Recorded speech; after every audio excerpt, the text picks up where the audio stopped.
Dear students, welcome to Dreamers Academy. Today we are going to discuss about again face value, place value. So ముందు తరగతిలో అంటే ముందు క్లాస్లో చూసుకున్నట్లయితే మనము ఫేస్ వాల్యూ, ప్లేస్ వాల్యూ గురించి కంప్లీట్ గా డిస్కస్ చేసుకోవడం జరిగింది. నేటి క్లాసులో చూసుకున్నట్లయితే సో ఒక డెసిమల్ సంఖ్య అదే దశాంశ సంఖ్య 37.354 లాంటి నెంబర్లు ఇచ్చినప్పుడు ఫేస్ వాల్యూ, ప్లేస్ వాల్యూ ఏ విధంగా కనుక్కోవాలో ఈ రోజు క్లాసులో మనము తెలుసుకోబోతున్నాం. ఇవే కాకుండా ప్లేస్ వాల్యూ, ఫేస్ వాల్యూ పైన సో ఎలాంటి క్వశ్చన్స్ అడగడానికి వీలున్నదో అలాంటి వాటి గురించి నేడు చర్చించుకోబోతున్నాము. సో ముందుగా చూసుకుందాం. సో ఇలాంటివి ఇచ్చినప్పుడు suppose find the place value of 4 and face value of 4 కావాలి అని అడిగినప్పుడు సో ఇక్కడ మనకు నిన్న మనం చూసుకున్నట్లయితే కేవలం సంఖ్యలో స్థాన విలువ, ముఖ విలువలు తెలుసుకోవడం జరిగింది. కానీ ఇక్కడ పాయింట్ ఉంది, పాయింట్ తర్వాత ఇవ్వడం జరిగింది. మరి ఇలాంటి సందర్భంలో సో చాలా మంది కన్ఫ్యూజ్ అవుతారు. అంటే పాయింట్ లేకుంటే మనము ప్లేస్ వాల్యూ కనుక్కోవచ్చు, కానీ పాయింట్ ఉంది, మరి ఇప్పుడు ప్లేస్ వాల్యూ, ఫేస్ వాల్యూ మళ్ళీ చేంజ్ అవ్వద్దా అనేది మనకు సందేహం రావచ్చు. అంటే సో ఇలాంటి సందర్భంలో మనము మ్యాథ్స్ అంటే ఈ ప్రాబ్లం ఏ విధంగా సాల్వ్ చేయాలనేది నేటి క్లాస్లో తెలుసుకోబోతున్నాం. సో ఇక్కడ మనము 4 యొక్క ఫేస్ వాల్యూ కనుక్కోబోతున్నాం. సో 4 యొక్క ఫేస్ వాల్యూ కనుక్కోబోతున్నాము. Face value of 4 and place value of 4. So ఇక్కడ చూసుకున్నట్లయితే ఫేస్ వాల్యూ మనం నిన్న చర్చించుకోవడం జరిగింది. ఫేస్ వాల్యూ ఎల్లప్పుడూ మారదు, irrespective of its place. So అంటే అది ఏ స్థానంలో ఉన్నా దాని వాల్యూ అనేది ఎప్పుడు కూడా మారదు. అదే స్థాన విలువ, ప్లేస్ వాల్యూ అనేది అంటే ప్లేస్ వాల్యూ అనేది దాని యొక్క ప్లేస్ని బట్టి మారుతూ ఉంటుంది. మనము ఇక్కడ ఇచ్చినటువంటి ఈ దశాంశ సంఖ్యలో పాయింట్ అంటే ఈ డెసిమల్ నెంబర్లో దేని యొక్క స్థాన విలువను కనుక్కో అన్నాడు, దేని యొక్క ముఖ విలువను కనుక్కో అన్నాడు అంటే సో 4 యొక్క మనము దేని యొక్క ముఖ విలువ, దేని యొక్క స్థాన విలువ కనుక్కో అంటున్నాడు, అదే దాని యొక్క ఫేస్ వాల్యూ అవుతుంది. దేని యొక్క ఫేస్ వాల్యూ కనుక్కోమన్నాడు 4 యొక్క, కాబట్టి దాని దేనిది కనుక్కోమంటాడో అదే ఫేస్ వాల్యూ అవుతుంది. అంటే ఇచ్చినటువంటి నెంబర్లో 4 యొక్క ఫేస్ వాల్యూ, 4 యొక్క ప్లేస్ వాల్యూ కనుక్కో అన్నాడు. మనము ఇచ్చినటువంటి నెంబర్ను చూడాల్సిన అవసరం లేదు. అక్కడ క్వశ్చన్లో దేని యొక్క అయితే అని అంటున్నాడో అదే దాని యొక్క ఫేస్ వాల్యూ అవ్వుద్ది. ఇక్కడ ఇచ్చి అంటే ఒక నెంబర్ ఇచ్చి ఆ నెంబర్లో 4 యొక్క అన్నాడు. సో ఇక్కడ ఈ నెంబర్ ఏదో అవసరం లేదు మనకు, కేవలం దాని యొక్క ఫేస్ వాల్యూ కావాలంటే దేని యొక్క ఫేస్ వాల్యూ కనుక్కోమంటున్నాడో అదే దాని యొక్క ఫేస్ వాల్యూ కావడం జరుగుతుంది. ఇక్కడ ఈ ఇచ్చినటువంటి ఈ సంఖ్యలో ఏమన్నాడు 4 యొక్క అన్నాడు, కాబట్టి దాని యొక్క ఫేస్ వాల్యూ 4 కావడము జరుగుతుంది. మరి ఇక్కడ ప్లేస్ వాల్యూ మరి ఏ విధంగా కనుక్కోవాలి? సో మరి నిన్న చర్చించుకున్నాం, అంటే ముందటి క్లాసులో మనం చర్చించుకోవడం జరిగింది. సో ఇటు సైడ్ ఉన్నట్లయితే మనము ఒక విధంగా చేయడం జరిగింది. పాయింట్కు ముందు ఉంటే సో కనుక్కోవడం నేర్చుకున్నాం. కానీ పాయింట్ యువతల సైడ్ అంటే మనము కుడి నుండి ఎడమకు వస్తే, అంటే పాయింట్ నుండి కుడి నుండి ఎడమకు వస్తే ఏ విధంగా మనము ప్లేస్ వాల్యూ కనుక్కోవాలో నేర్చుకోవడం జరిగింది. కానీ పాయింట్ నుండి అంటే ఎడమ నుండి కుడికి పోతే ప్లేస్ వాల్యూ అనేది ఏ విధంగా కనుక్కోవాలి అనేది మనం ఇప్పుడు నేర్చుకోబోతున్నాం. సో మనము నిన్న చెప్పుకోవడం జరిగింది, ఎప్పుడైనా గుర్తుంచుకోండి స్టూడెంట్స్. మనం చూసుకున్నట్లయితే ముందుగా 4 రాసుకోవాలి, అంటే ఇచ్చిన నెంబర్ని రాసుకోవాలి. ఇచ్చిన నెంబర్ రాసుకున్న తర్వాత రైట్, ఇప్పుడు పాయింట్ నుండి అంటే మనం ఎడమ నుండి కుడికి పోతున్నాం. నిన్న చూసుకున్నట్లయితే కుడి నుండి ఎడమకు పోవడం జరిగింది. సో ఇప్పుడు ఈ పాయింట్కు కుడి వైపుగా కనుక ఉన్నట్లయితే ఆ నెంబర్ రాసి కింద బై రాసుకొని సో 1 రాయాలి. ఆ నెంబర్ రాసి బై రాసి 1 రాయాలి. అది ఏ నెంబర్ అంటే పాయింట్ నుండి అంటే ఎడమ నుండి కుడి వైపుకు వెళ్తున్నప్పుడు ఆ నెంబర్ రాయాలి, బై రాసి దాని కింద 1 రాయాలి.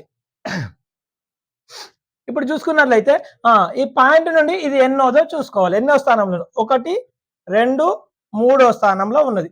3వ స్థానంలో ఉంటే కింద 3 సున్నాలు పెట్టుకోవాలి. కింద ఎన్ని సున్నాలు పెట్టుకోవాలి? 3 సున్నాలు పెట్టుకోవాలి. రైట్. ఇప్పుడు ఇది దాని యొక్క ప్లేస్ వాల్యూ అవుద్ది. సో అంటే ఆప్షన్లలో ఈ విధంగా అయినా ఉండొచ్చు, లేదా ఇంకో విధంగా కూడా ఉండడము జరుగుతుంది. రైట్. మరి ఇంకో విధంగా ఉండడానికి ఏది ఆవశ్యకత ఉన్నది అంటే ఇక్కడ రైట్ ఈ పాయింట్ తర్వాత అంటే ఇక్కడ కింద ఎన్ని జీరోస్ ఉన్నాయో చూసుకోవాలి. ఎన్ని జీరోస్ ఉన్నాయి స్టూడెంట్స్? ఇక్కడ చూసుకున్నట్లయితే 3 సున్నాలు ఉండడం జరిగింది. అంటే ఇక్కడ 4 అంటే ఇచ్చినటువంటి నెంబరు పాయింట్ తర్వాత 3వ స్థానంలో ఉండాలి. సపోజ్ ఇక్కడ నేను పాయింట్ పెట్టుకున్నా, ఈడ మాత్రం పైన మాత్రం ఒకటే నెంబర్ ఉంది. మరి మనకేంది 4 అనేది 3వ స్థానంలో ఉండాలి. మరి 3వ స్థానంలో ఉండాలంటే ఈ పాయింట్ అంటే ఖచ్చితంగా అంటే ఇప్పుడు ఇది 3వ స్థానంలో ఉండాలంటే ఈ మధ్యలో ఏయో ఒక నంబర్ రావాలి. ఆ నెంబర్ ఏమైంది ఉంటుందంటే సున్నాలు అయి ఉంటాయి. అంటే ఇప్పుడు పాయింట్ నుండి ఎన్నో స్థానంలో ఉన్నది? 4 3వ స్థానంలో ఉండడం జరిగింది. సో అంటే ఆన్సర్ అంటే ఇక్కడ మనకు పాయింట్ ముందు ఏం లేకుంటే 0 ఉంటుంది. అంటే ఇచ్చినటువంటి ఆప్షన్స్ లో ఈ విధంగా ఉండడము జరుగుతుంది. సో డియర్ స్టూడెంట్స్, ఖచ్చితంగా మీకు ఇది అర్థమయ్యే ఉంటుంది. సో అర్థం కాకుండా ఇంకోటి నేర్చుకుందాం. ఈ క్లాసెస్ అనేది ముఖ్యంగా నాన్ మ్యాథ్స్ స్టూడెంట్స్ కు ఉద్దేశించి చెప్పడం జరుగుతుంది. మన క్లాస్ విన్న తర్వాత ప్రతి ఒక్కరు కూడా చెప్పే విధంగా తయారవ్వాలి అనే ఉద్దేశంతో నేను క్లాసెస్ చెప్పడం జరుగుతుంది. ఇవాళ కొందరు నాకు సన్నిహితులు, దగ్గరలో ఉన్నటువంటి సన్నిహితులు ఏమన్నారంటే క్లాస్ కొద్దిగా స్పీడ్ అవుతుంది, కొద్దిగా స్లో చెప్పండి అనేసరికి ఇవాళ క్లాస్ అనేది కొద్దిగా స్లోగా చెప్పడం జరుగుతుంది. డియర్ స్టూడెంట్స్, మీ నుండి నేను ఆశించేది మీకు ఏ విధంగా చెప్తే అర్థమవుతుందో ఆ విధంగా నాకు కామెంట్స్ పెట్టండి. నేను దానికి అనుగుణంగా నా టీచింగ్ విధానంలో మార్పు తీసుకొచ్చుకొని సో మీకు అర్థమయ్యే రీతిలో చెప్పడానికి నా వంతు కృషి చేస్తా. సో నేను కష్టపడతా, మీరు కష్టపడండి, నేను కష్టపడతా, మీరు కష్టపడండి. సో మనం ఇద్దరం కష్టపడి మన లక్ష్యాన్ని చేరుకుందాం. రైట్ స్టూడెంట్స్, నెక్స్ట్ ఇంకో నంబర్ చూసుకుందాం. సో ఇక్కడ 784,6.787. సో ఇక్కడ దీన్ని చదివేటప్పుడు ముఖ్యంగా చూసుకున్నట్లయితే ఇటు సైడ్ ఉన్నప్పుడు పాయింట్కు ఎడమ వైపుగా ఉన్నప్పుడు సో 1 2 3 తర్వాత కామా పెట్టుకోవాలి. ఇది 3 తర్వాత ఎందుకు కామా పెట్టుకోవాలనేది నెక్స్ట్ రాబోయే క్లాసులలో మనము చర్చించుకుంటాము. సో ఇక్కడ చూసుకున్నట్లయితే 7,846 పాయింట్ తర్వాత ఉన్నటిని డిజిట్స్ గా చదవాలి. అంటే పాయింట్ తర్వాత ఉన్నదాన్ని ఇప్పుడు 787 అని చదవకూడదు. దీన్ని ఏ విధంగా చదవాలి అంటే సో 787 అని చదవాలి. సో సపోజ్ ఇది ఒక సంఖ్య అనుకున్నట్లయితే ఈ సంఖ్యలో 8 యొక్క స్థాన విలువ కనుక్కోండి అని అడిగిండు అనుకో, అంటే కింద అండర్లైన్ చేయబడినటువంటి సంఖ్య యొక్క లేదా అంకె యొక్క స్థాన విలువను కనుగొనండి అని అడిగినట్లయితే అప్పుడు మరి మనకు ఈ స్థాన విలువను ఏ విధంగా కనుగొందామో చూద్దాం. ఇప్పుడు ఏం లేదండి, మనము పాయింట్ నుండి ఎటు పోతున్నాము? పాయింట్ నుండి ఎడమ నుండి కుడికి వెళ్తున్నాము. నెంబర్ అనేది పాయింట్ నుండి ఎడమ నుండి కుడికి వెళ్తున్నాము. అంటే ఎడమ నుండి కుడికి వెళ్తే మనం ఏం చేయాలి అంటే బై చేసుకోవాలి. అదే కుడి నుండి ఎడమకు వచ్చిన మనకు అంటే పాయింట్ నుండి ఇటు సైడ్ వచ్చినట్లయితే దాన్ని ఇంటూ చేయడం జరిగింది. అంటే ఇంటూ చేయడం అంటే నిన్న ఒక నెంబర్ ఇచ్చి అంటే ఒక నెంబర్ రాసుకొని దాని పక్కకు సున్నాలు పెట్టుకోవడం జరిగింది. కానీ ఇప్పుడు ఎడమ నుండి కుడి వైపుకు గనక వెళ్తే ఈ పక్కకు సున్నాలు అనేటివి పక్కకు రాకుండా సున్నాలు అనేటివి కింద రావడం జరుగుతుంది. సపోజ్ నిన్న చూసుకున్నట్లయితే నిన్న ముందు క్లాసులో చూసుకున్నట్లయితే 3,249 లో 3 యొక్క స్థాన విలువ కనుక్కో అన్నప్పుడు మనం ఏం చేసుకున్నాము? ఫస్ట్ ఆ నెంబర్‌ని రాసుకొని ఇంటూ పెట్టుకొని ఎప్పుడైనా ఆ నెంబర్ రాసుకోవాలి. ఇంటూ పెట్టుకొని 1 రాసుకోవాలి. దాని తర్వాత దాన్ని క్లోజ్ చేసి ఎన్నున్నాయి దీని పక్కన కౌంట్ చేసుకోవాలి. 1, 2, 3 3 అంకెలున్నాయి కాబట్టి 3 సున్నాలు పెట్టుకోవడము జరిగింది. అదే విధంగా ఇలాగైనా ఆన్సర్‌లో ఉండొచ్చు. లేదా ఇంకో రకంగా కూడా ఆన్సర్‌లో ఉండవచ్చు. చూద్దాం మరి. అదెట్లా ఉండొచ్చు? ఇచ్చిన నంబర్‌ని రాసుకోవాలి. అంటే దేనిదైతే స్థాన విలువ కనుక్కో అంటున్నాడో ఆ నంబర్ రాసుకొని తర్వాత ఎన్ని డిజిట్స్ ఉన్నాయో కౌంట్ చేసుకోవాలి. 1, 2, 3 మరి 3 ఉన్నాయి కదా! 3 ఉంటే 3 సున్నాలు రావడం జరుగుతుంది. మనకు తెలుసు కదా! 3 ఇంటూ 1000 3000 అవ్వడం జరుగుతుంది. అంటే ఇక్కడ చూసుకున్నట్లయితే మనము ఈడ పాయింట్ లేదు కాబట్టి డైరెక్ట్ ఇంటూ చేసుకోవడం జరిగింది. ఇక్కడ ఆ నంబర్ తర్వాత ఎన్ని ఉన్నాయి చూడండి, 3 ఉంటే 3 సున్నాలు రావడం జరిగింది. అదే ఇప్పుడు ఇక్కడ పాయింట్ ఉండడం జరిగింది. అంటే ఇక్కడ చూస్తే పాయింట్ ఉంది. మరి పాయింట్ మనం ఎటు సైడ్ పోతే పాయింట్ కు ఎడమ నుండి కుడి వైపుకు పోతున్నాం. మరి కుడి వైపుకు పోతున్నప్పుడు సపోజ్ పాయింట్ నుండి ఎడమ వైపుకు వస్తే మనము ఇంటూ చేస్తాం. అదే పాయింట్ నుండి అంటే ఎడమ నుండి కుడికి వెళ్ళినట్లయితే ఇక్కడ చూసుకున్నట్లయితే ఎడమ నుండి అంటే పాయింట్ తర్వాత వచ్చే వాటికి కింద అంటే ఇక్కడ ఏదైతే ఇంటూ చేసినామో అది కింద రావడం. ఇది అంటే ఇచ్చిన నెంబర్ కు పక్కకు కాకుండా దానికి బైగా రావడము జరుగుతుంది. ఇప్పుడు చూద్దాం స్టూడెంట్స్. ఇప్పుడు 8 యొక్క స్థాన విలువ ఇచ్చినటువంటి 7846.7876 అనేటువంటి సంఖ్యలో 8 యొక్క స్థాన విలువను మనము కనుక్కుందాం. సో ఇప్పుడు చూస్తే ముందుగా ఇచ్చిన సంఖ్యను అంటే దేనిదైతే కనుక్కోవాలంటున్నాడో దాన్ని రాసుకుందాం. అది రాసుకున్న తర్వాత పాయింట్ నుండి అది ఎన్నోదో చూసుకోవాలి. ఇది పాయింట్ నుండి 1 రెండోది. సో ఇక్కడ చూసుకొని ఇదన్నీ 1 రెండోది కాబట్టి కింద ఎప్పుడు కనుక్కోవాల్సిన నెంబరు ఉన్న ఆ నెంబర్ రాసుకొని దాని కింద 1 రాసుకోవాలి. ఇది పాయింట్ నుండి ఎన్నోది 1 రెండోది కాబట్టి 2 సున్నాలు పెట్టుకోవాలి. అంటే ఆన్సరు ఈ విధంగా అయినా ఉండొచ్చు. లేదా మరి ఇదన్నీ 2 సున్నాలు అంటే 2 సున్నాలు అంటే 8 రాసి దాని ముందు 0 పెట్టి పాయింట్ పెట్టుకోవాలి. అంటే ఇక్కడ ఎన్ని సున్నాలు అయితే ఉంటాయో ఆ పైన ఉన్నటువంటి నెంబర్ రాసి ఆ అన్ని సున్నాలు ఉంటే అన్ని సున్నాలకు తగ్గట్టుగా మనము వాల్యూస్ ను చేసుకోవడం జరుగుతుంది. పాయింట్ ముందు ఏం లేకుంటే 0 ఉంటుంది. సో దాని వాల్యూ 0 అంటే దీని యొక్క ప్లేస్ వాల్యూ ఇక్కడ ఇచ్చినటువంటి నెంబర్లో దీని యొక్క ప్లేస్ వాల్యూ ఏమవుతుంది అంటే 0.08 అవుతుంది. ఇది ప్లేస్ వాల్యూ.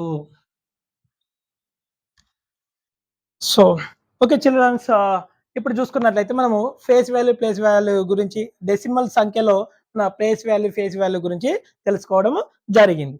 మరి ఇచ్చేటువంటి ఆప్షన్లలో so 10 to the power of 2 10 to the power of 3 అంటే సపోజు ఒక లెక్క చూసుకుందాం.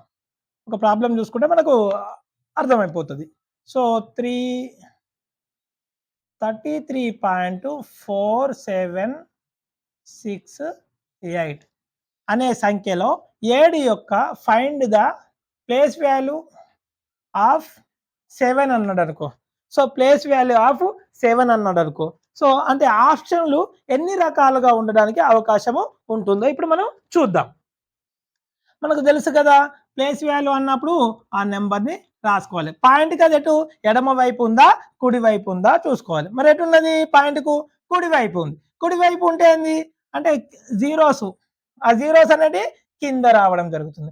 అదే పాయింట్కి ఎడమ వైపు ఉంటే సో ఈ పక్కకు రావడము జరుగుతుంది. జీరోస్ అనేది పక్కకు రావడం జరుగుతుంది. సో ఇప్పుడు ఇచ్చినటువంటి నెంబర్లో 7 యొక్క స్థాన విలువ అన్నాడు. సో ఎప్పుడైనా 7 యొక్క స్థాన విలువ అని అన్నప్పుడు 7 కానీ ఏ నెంబర్ యొక్క స్థాన విలువ అన్నప్పుడు ఫస్ట్ ఆ నెంబర్ రాసుకోవాలి. కుడి వైపుకు ఉన్నట్లయితే అంటే పాయింట్కు కుడి వైపులో ఉన్నట్లయితే బై పెట్టుకొని 1 రాసుకోవాలి ముందుగా. తర్వాత అది ఎన్నో అంటే ఈ పాయింట్ తర్వాత ఎన్నోదో చూసుకోవాలి. ఒకటి రెండోది కాబట్టి 2 సున్నాలు పెట్టుకోవాలి. సో, ఆప్షన్ అనేది ఈ విధంగా ఉండడానికి వీలుంది. మళ్ళీ చూద్దాం. సో, ఇంకా ఏ విధంగా ఉండడానికి ఆప్షన్ వీలుందో మళ్ళీ చూసుకుందాం. మళ్ళీ 7కు 7. నిన్న అంటే ముందటి క్లాస్‌లో మనము ఆప్షన్‌లలో కొన్ని ప్రాబ్లమ్స్‌లో చేసుకోవడం జరిగింది. ఆప్షన్‌లలో 10 టు ద పవర్ ఆఫ్ అని ఇవ్వడము జరిగింది. మరి 10 టు ద పవర్ అంటే 10 టు ద పవర్‌లలో మనకు అంటే ఆప్షన్ ఏ విధంగా ఉందో ఇప్పుడు మనం చూసుకుందాం. సో, మరి 100 అంటే మనకు తెలుసు కదా! ఎన్ని సున్నాలున్నాయి? 10 రాసుకొని ఎన్ని సున్నాలు? 2 సున్నాలున్నాయి. అంటే 2 అంటే so, 7/2 10 to the power of 2 అని ఆప్షన్ ఉండడానికి వీలుంది. లేదా మనం ఇంతకుముందు చెప్పుకున్నాం గదా! రైట్. సో, ఇక్కడ ఎన్ని సున్నాలు ఉన్నాయి? 2 సున్నాలున్నాయి. అంటే పాయింట్ తర్వాత ఎన్నుండాలి? 2 డెసిమల్స్ ఉండాలి. ఆల్రెడీ మనకి ఇక్కడ ఏముంది? ఒక నంబర్ ఉండనే ఉంది. సో, మరి ఇప్పుడు ఏం చూసుకోవాలి? మళ్ళీ ఇంకోటి కావాలి. 2 ఉండాలి ఖచ్చితంగా. కానీ మనకి ఎంత ఉన్నది ఈడ? 7 ఒక్కటే ఉంది. ఏం లేకుంటే ఇటువైపు 0 పెట్టుకోవాలి. సో, అప్పుడెంత? అంటే పాయింట్ తర్వాత 2 డెసిమల్ నంబర్స్ అనేటివి ఉండడం జరిగింది. పాయింట్ ముందు ఏం లేకుండా 0 ఉంటుంది.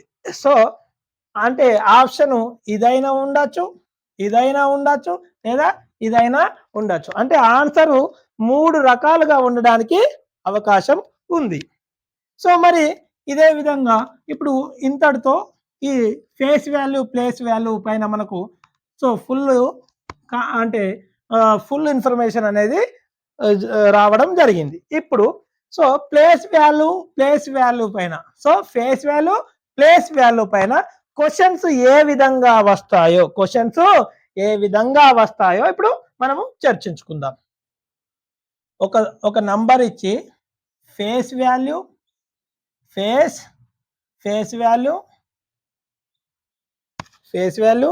అండ్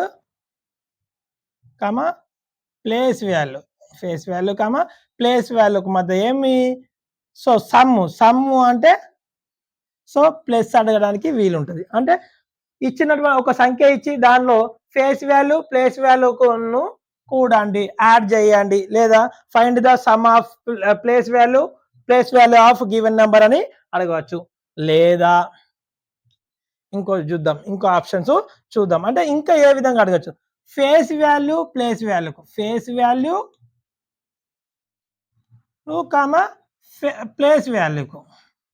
ప్లేస్ వాల్యూకు మధ్య డిఫరెన్స్ అడగచ్చు. సబ్ట్రాక్ట్ చేయండి అని అడగచ్చు. లేదా ఫేస్ వాల్యూకు ప్లేస్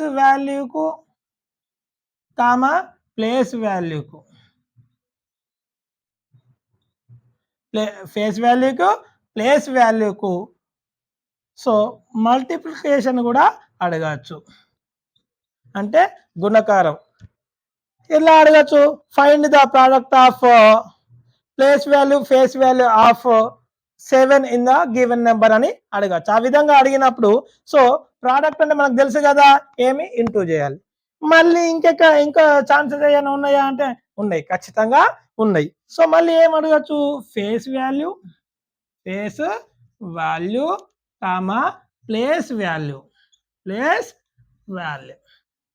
సో, ప్లేస్ వాల్యూకు మధ్య డివిజన్. సో, అంటే మనము డివిజన్ కూడా అడగడానికి అవకాశం ఉంది. సో, కాబట్టి మనం ఖచ్చితంగా అంటే ఫేస్ వాల్యూ, ప్లేస్ వాల్యూ ఏ విధంగా కనుగొనాలి, సో వాటి మీద ప్రాబ్లమ్స్ ఎన్ని రకాలుగా అడగడానికి వీలుంది అనే వాటి గురించి మనము ఖచ్చితంగా నేర్చుకోవాలి. ఎందుకంటే ప్రతిదీ మనము అంటే ఒక కాంపిటేటివ్ స్పిరిట్‌తో ముందుకెళ్తున్నప్పుడు సో, ఎగ్జామినర్ కంటే మనము ముందుగా ఆలోచించుకోవాలి. ఇప్పుడు చూసుకున్నట్లయితే ఎగ్జామ్ ప్యాటర్న్ అనేది మారింది. ఎందుకంటే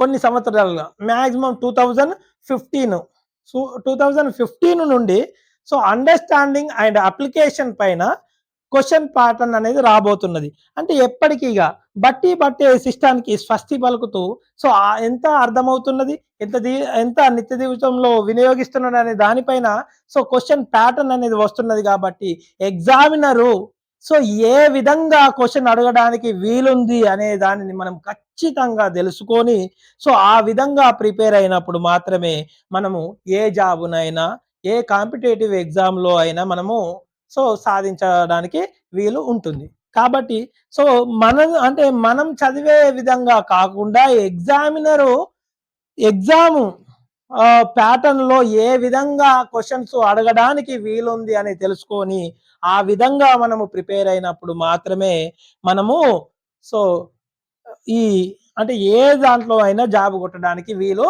ఉంటుంది కాబట్టి సో మనం ఆ విధంగా ముందుకెళ్దాం. ఇప్పుడు టాపిక్స్ అనేది కొద్దిగా స్లోగా వెళ్ళొచ్చు, కొద్దిగా టైం తీసుకోవచ్చు. బట్ మనం నేర్చుకున్న తర్వాత ఆ టాపిక్ లోకి వెళ్ళి ఏ విధమైనటువంటి క్వశ్చన్ వచ్చినా సాధించే విధంగా మనము ముందుకెళ్దాం. ఇది మీకు నేను ముందుగానే అనౌన్స్ చేయడం జరిగింది. ఇది ఎలాంటి పెయిడ్ కోర్సు కాదు. ప్రతిరోజు నాకు సాధ్యమైనంత వరకు నేను ప్రతిరోజు ఒక వీడియో అప్లోడ్ చేయడానికి ప్రయత్నిస్తా. ఇది ఇది కేవలము కాంపిటేటివ్ ఎగ్జామ్స్కే కాకుండా అంటే ఇది Navodaya, army, Sainik schools, TET, DSC, TRT ప్రతి ఒక్క అది ఎస్ఐ, కానిస్టేబుల్, ఎఫ్బిఓ ప్రతి ఒక్క కాంపిటేటివ్ ఎగ్జామ్ కోసము నేను ఈ క్లాసెస్ చేయడం జరిగింది.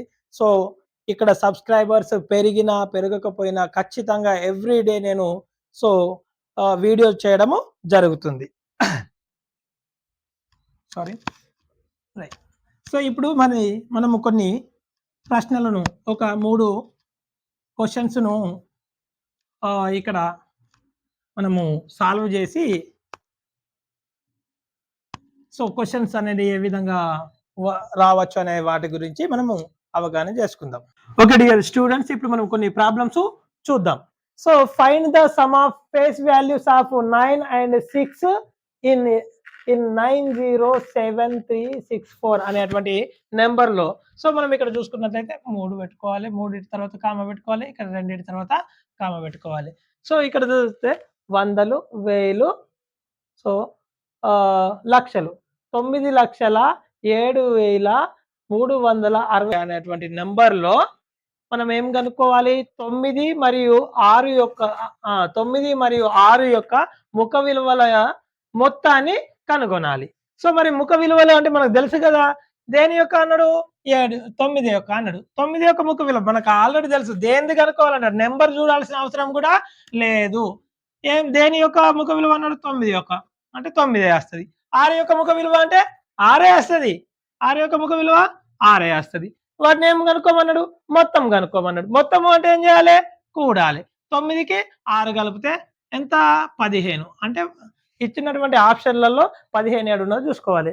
ఇక్కడ 20 ఉంది, నెక్స్ట్ 9 ఉంది, నెక్స్ట్ 18 ఉంది, లాస్ట్ అంటే ఇక్కడ మనకు ఇచ్చినటువంటి ఆప్షన్లలో so D is our answer. So మనకు డి ఆప్షన్ అనేది అవ్వడం జరుగుతుంది. నెక్స్ట్ ఇక్కడ చూసుకునే రెండో ప్రాబ్లం చూసుకుంటే find the difference of place value and face value of 7 in a number.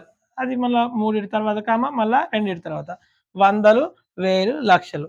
3,46,372 అనేటువంటి సంఖ్యలో 7 యొక్క స్థాన విలువ మరియు ముఖ విలువల యొక్క భేదాన్ని కనుక్కోండి అని అనడము జరిగింది. మరి భేదము కనుక్కో అన్నాడు. సో ఎప్పుడు స్థాన విలువ కనుక్కోవాలి, ముఖ విలువ కనుక్కోవాలి. మనకు స్థాన విలువ 7 యొక్క స్థాన విలువను చూద్దాం. సో 7 ఎక్కడ ఉంది? ఈడ. రైట్. సో 7 ఈడ ఉంది కాబట్టి డైరెక్ట్ ఈడ 7 రాసుకుంటా. స్థాన విలువలు చూసుకున్నప్పుడు 7ని క్లోజ్ చేసుకోవాలి. 7 తర్వాత ఎన్ని ఉన్నాయి? ఒకటే డిజిట్ ఉన్నాయి కాబట్టి 0. అంటే 7 యొక్క స్థాన విలువ ఎంత అవుతుంది? 70 కావడం జరుగుతుంది. మరి 7 యొక్క ముఖ విలువ ఎంత అవుతుంది? 7 అవుతుంది. మరి ఏం కనుక్కోమన్నాడు? డిఫరెన్స్. ఏం కనుక్కోమన్నాడు? డిఫరెన్స్. అంటే డిఫరెన్స్ అంటే తెలుగులో భేదం. భేదం కనుక్కోవాలంటే ఏం చేయాలి?